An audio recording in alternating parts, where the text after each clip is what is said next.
Ayub pasal 16. Ayub mengeluh tentang perlakuan Allah. Tetapi Ayub menjawab, hal seperti itu telah ucap kali kudengar penghibur sialan kamu semua. Belum habiskah omong kosong itu?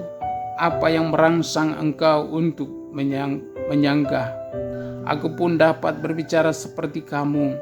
Sekiranya kamu pada tempatku, aku akan mengubah kata-kata indah terhadap kamu dan menggeleng-gelengkan kepala atas kamu. Aku akan menguatkan hatimu dengan mulut dan tidak menahan bibirku mengatakan belas kasihan. Tetapi bila aku berbicara, penderitaanku tidak menjadi ringan, dan bila aku berdiam diri, apakah yang hilang daripadaku? Tetapi sekarang ia telah membuat aku dan mencerai-beraikan segenap rumah tanggaku.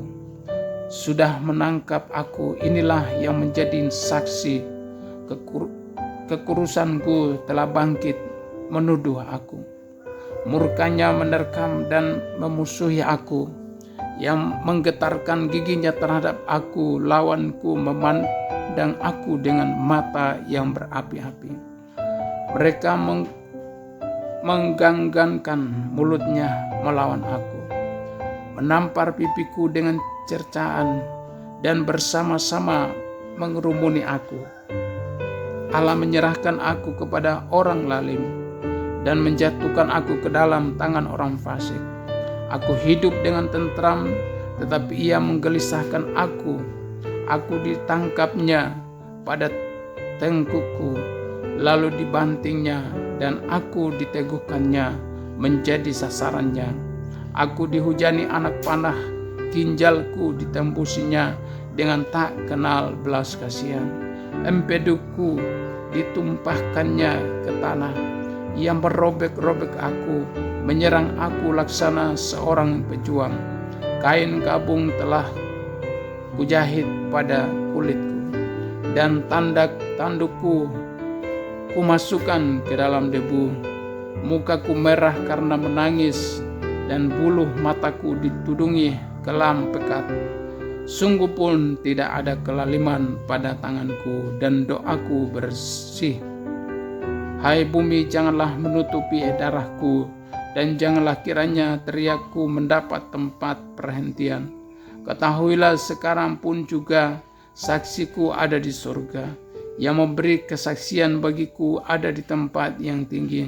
Sekalipun aku dicemoohkan oleh sahabat-sahabatku, namun ke arah Allah mataku menengadah sambil menangis, supaya ia memutuskan perkara antara manusia dengan Allah, dan antara manusia dengan sesamanya, karena sedikit jumlah tahun yang akan datang, dan aku akan menempuh jalan dari mana aku tak akan kembali lagi.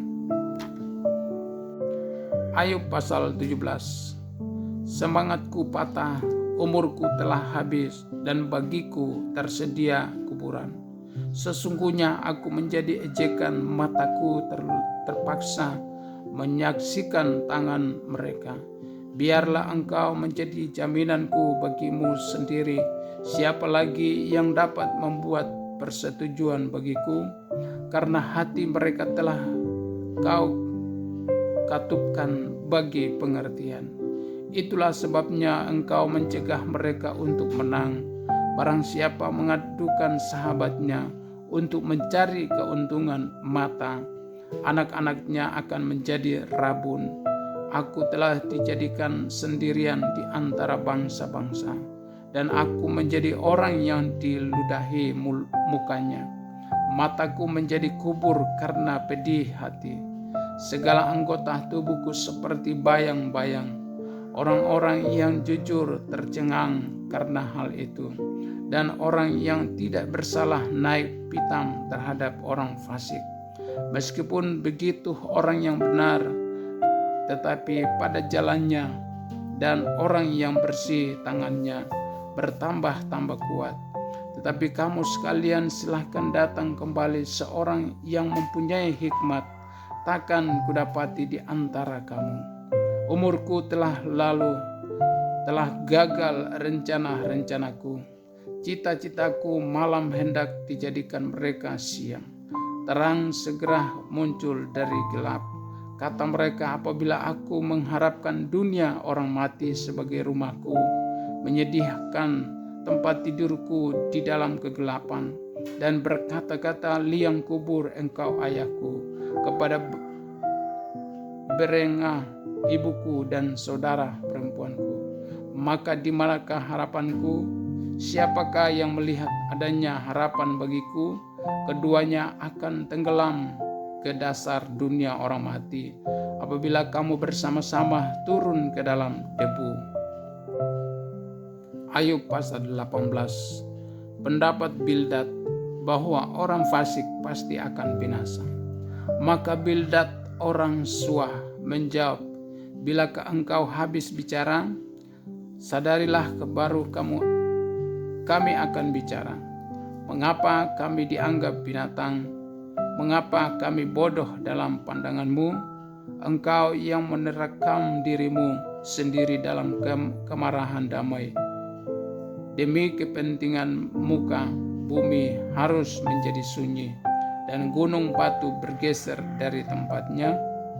Bagaimanapun juga terang orang fasik tentu padam, dan nyala apinya tidak tetap bersinar, tetapi di dalam kemahnya menjadi gelap, dan pelita di atasnya padam. Langkahnya yang kuat terhambat, dan pertimbangannya sendiri menjatuhkan dia, karena kakinya sendiri menyangkutkan dia dalam jaring, dan di atas tutup pelubang ia berjalan. Tumitnya tertangkap oleh jebak, dan ia tertahan oleh jerat.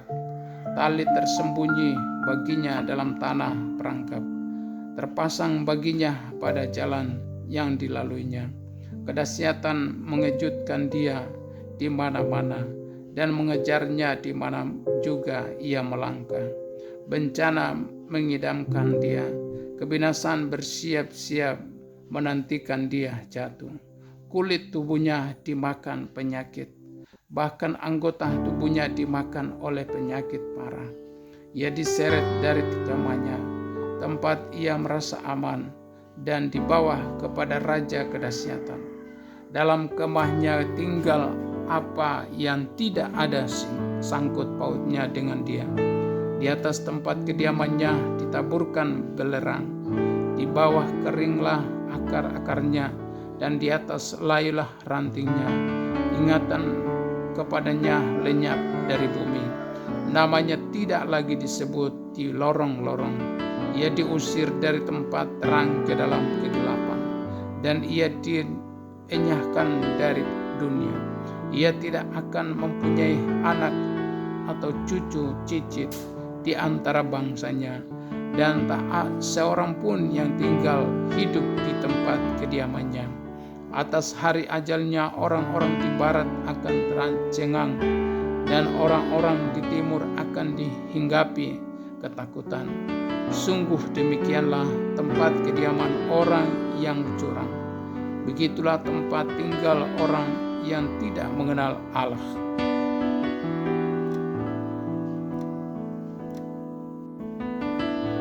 Ayub pasal 19. Ayub yakin bahwa Allah akan memihak kepadanya.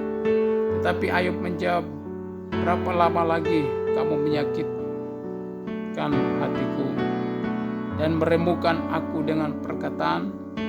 Sekarang telah 10 kali kamu menghina aku. Kamu tidak malu menyiksa aku.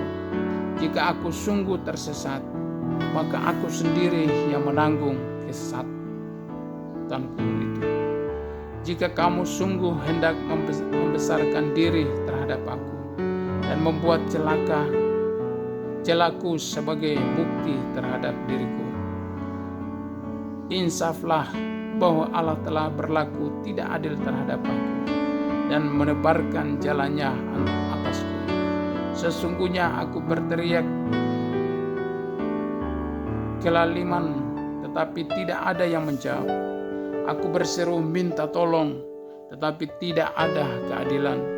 Jalanku ditutupinya dengan tembok sehingga aku tidak dapat melewatinya, dan jalan-jalanku itu dibuatnya gelap. Ia telah meninggalkan kemuliaanku dan merampas mahkota di kepalaku. Ia membongkar aku di semua tempat, sehingga aku lenyap dan seperti pohon harapanku dicabutnya. Murkanya menyala terhadap aku dan menganggap aku sebagai lawannya. Pasukannya maju serentak. Mereka merintangi jalan melawan aku, lalu mengepung kemahku. Saudara-saudaraku dijauhkannya daripadaku, dan kenalan-kenalanku tidak lagi mengenal aku. Kaum kerabatku menghindar, dan kawan-kawanku melupakan aku. Anak semang dan budak perempuanku menganggap aku orang yang tidak dikenal. Aku dipandang mereka orang asing. Kalau aku memanggil budakku, ia tidak menyahut. Aku harus membujuknya dengan kata-kata manis. Nafasku menimbulkan rasa jijik kepada istriku, dan buahku memualkan saudara-saudara sekandungku. Bahkan kanak-kanak pun menghina aku. Kalau aku mau berdiri, mereka mengejek aku. Semua teman karibku merasa muak terhadap aku, dan mereka yang kukasihi berbalik melawan aku. Tulangku melekat pada kulit dan dagingku, dan hanya gusiku yang tinggal padaku. Kasihanilah aku, hai sahabat-sahabatku, karena tangan Allah telah menimpa aku. Mengapa kamu mengejar aku seakan-akan Allah dan tidak menjadi kenyang makan dagingku? Kiranya perkataanku ditulis, dicatat dalam kitab, terpahat dengan besi pengukir dan timan pada gunung batu untuk selama-lamanya. Tetapi aku tahu penebusku hidup, dan akhirnya ia akan bangkit di atas debu. Juga sesudah kulihat tubuhku sangat rusak, tanpa dagingku pun aku akan melihat Allah, yang aku sendiri akan melihat memihak kepadaku. Mataku sendiri menyaksikannya dan bukan orang lain. Hati sanubariku meranah karena rindu. Kalau kamu berkata, kami akan menuntut dia dan mendapatkan padanya sebab perkaranya, takutlah pada pedang, karena kegeraman mendatangkan hukuman pada agar kamu tahu bahwa ada pengadilan. Ayub pasal 20. Pendapat Sofar bahwa sesudah kemujaran sebentar orang fasik akan binasa. Maka Sofar orang Naamah menjawab, oleh sebab itulah pikiran-pikiranku mendorong aku menjawab, karena hatiku tidak sabar lagi. Kudengar teguran yang menghina aku, tetapi yang menjawab aku ialah akal budi yang tidak berpengertian. Belumkah engkau mengetahui semuanya itu sejak dahulu kala, sejak manusia ditempatkan di bumi, bahwa sorak-sorai orang fasik hanya sebentar saja, dan sukacita orang durhaka hanya sekejap mata? Walaupun keangkuhannya sampai ke langit dan kapalnya mengenai awan, namun seperti tahinya ia akan binasa untuk selama-lamanya. Siapa yang pernah melihatnya bertanya, di mana dia? Bagaikan impian ia melayang hilang tak berbekas. Lenyap bagikan penglihatan waktu malam. Ia tidak lagi tampak pada mata yang melihatnya, dan tempat kediamannya tidak melihatnya lagi. Anak-anaknya harus mencari belas kasihan orang miskin, dan tangannya sendiri harus mengembalikan kekayaannya. Tulang-tulangnya boleh penuh tenaga orang muda, tetapi tenaga itu pun akan membaringkan diri bersama dia dalam debu. Sungguh pun kejahatan manis rasanya di dalam mulutnya, sekalipun ia menyembunyikannya di bawah lidahnya, menikmatinya serta tidak melepaskannya dan menahannya pada langit-langitnya. Namun berubah juga makanannya di dalam perutnya, menjadi bisah ular tedung di dalamnya, harta benda ditelannya, tetapi dimuntahkannya lagi. Allah yang mengeluarkannya dari dalam perutnya. Bisa ular tedung akan diisapnya. Ia akan dibunuh oleh lidah ular. Ia tidak boleh melihat batang-batang air dan sungai-sungai yang mengalirkan madu dan dadi. Ia harus mengembalikan apa yang diperolehnya dan tidak mengecapnya. Ia tidak menikmati kekayaan hasil dagangnya, karena ia telah menghancurkan orang miskin dan meninggalkan mereka terlantar. Ia merampas rumah yang tidak dibangunnya. Sesungguhnya ia tidak mengenal ketenangan dalam batinnya, dan ia tidak akan terluput dengan membawa harta bendanya. Suatu pun tidak luput daripada lahapannya. Itulah sebabnya kemujurannya tidak kekal. Dalam kemewahannya yang berlimpah-limpah, ia penuh khawatir, ia ditimpa kesusahan dengan sangat dahsyatnya. Untuk mengisi perutnya, Allah melepaskan ke atasnya murkanya yang menyala-nyala dan menghujankan itu kepadanya sebagai makanannya. Ia dapat meluputkan diri terhadap senjata besi, namun panah tembaga menembus dia. Anak panah itu tercabut dan keluar dari punggungnya. Mata panah yang berkilat itu keluar dari empedunya. Ia menjadi ngeri.